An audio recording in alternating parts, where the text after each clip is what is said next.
Hello, friends, and welcome to Boot Room. And what a week it has been at Ipswich Town. I am Mark Heath. With me, as ever, is Stuart Watson. And it's easy to forget after everything that's happened at Portman Road this week, there is still a game to play this weekend. But that is the case. MK Dons are the visitors, a game that Town need to win. And Stuart, it sounds stupid to say, but in terms of talking points going into this game, one thing that maybe hasn't been talked about too much is the impact of the takeover on Paul Cook and his players. What do you make of that? Yeah, how are they going to respond? How is Paul Cook going to get his head around this? How are the players going to get their head around it? It's been rumbling on and spoken about for some time, but from what we gather, Paul Cook was under the illusion that Marcus had spoken about bringing in added investment rather than a complete takeover. So there was an element of concern in his mind when this was announced on Wednesday. And the new chairman, Mike O'Leary, has already told us that I could see the look in his eye as I walked into the room. New owners here. Does that mean I'm out of a job? So very quickly they told him that they'd liaised with Marcus during the process of replacing Paul Lambert with Paul Cook. Both of them had decided that Paul Cook was number one on their list, and therefore he is very much safe in his job for the foreseeable. But I'm sure there's a lot for him to get his head around. The players as well. How are they going to respond to it on Saturday? Obviously, if it had been fans in the stadium, it would have been a packed Portman Road, absolutely bouncing. Maybe some energy might have transmitted to the pitch, but we're not going to have that, sadly. Normally we would have had the chance to speak to Paul Cook this morning, but the press conference was cancelled. It was cancelled. That was a decision taken late last night. It was scheduled for its usual time at 9 a.m. this morning, where we'd get a chance to talk to Paul about MK Dons, team news, etc. But he knows that the questions are going to be dominated by the takeover, and understandably, he's still trying to get his head around a lot of that himself at the moment. So he has respectfully asked to skip it on just this one occasion, fully focus on the game, get his players' heads on the game. It's a big game, and he will talk to the media at length about the takeover post-match tomorrow. Okay, well, let's talk about the game, the first game of the exciting new era. And if the players weren't already aware that they're playing for their futures, they certainly will be now. Many of them out of contract in the summer. Stewie, what do you reckon will be the first lineup of the new era under Paul Cook and the American owners? Very difficult to say because without any injury news, we're not quite sure who's ready and who isn't. But I'll have a stab at it. I think it's going to be running along the bottom on a ticker tape. I think it will still be 3-5-2.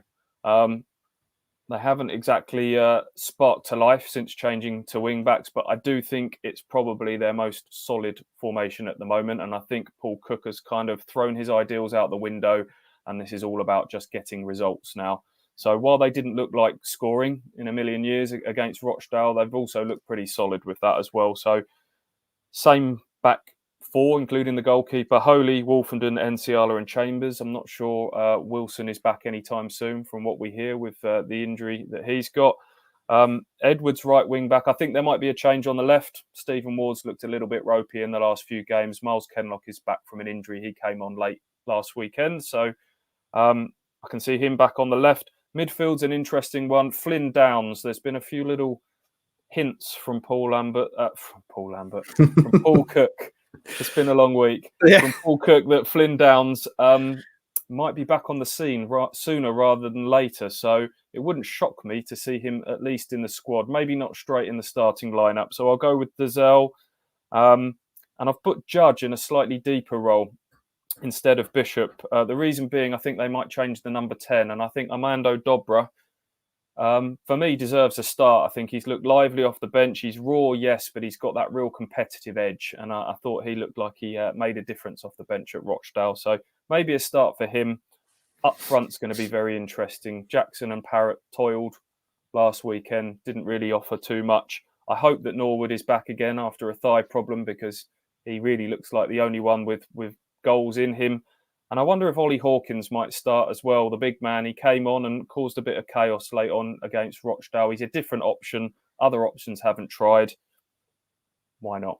And just before anyone gets too carried away, that's Dobra, not Drogba. Didier Drogba, of course, has strong links with the new owners, played for them at Phoenix Rising. But let's not get too carried away just yet. He'd do a job still, wouldn't he? He's in his 40s, but my word, what a player in his prime. he would be a wrecking machine in League One still, I reckon, just putting on the boots and just walking onto the pitch now.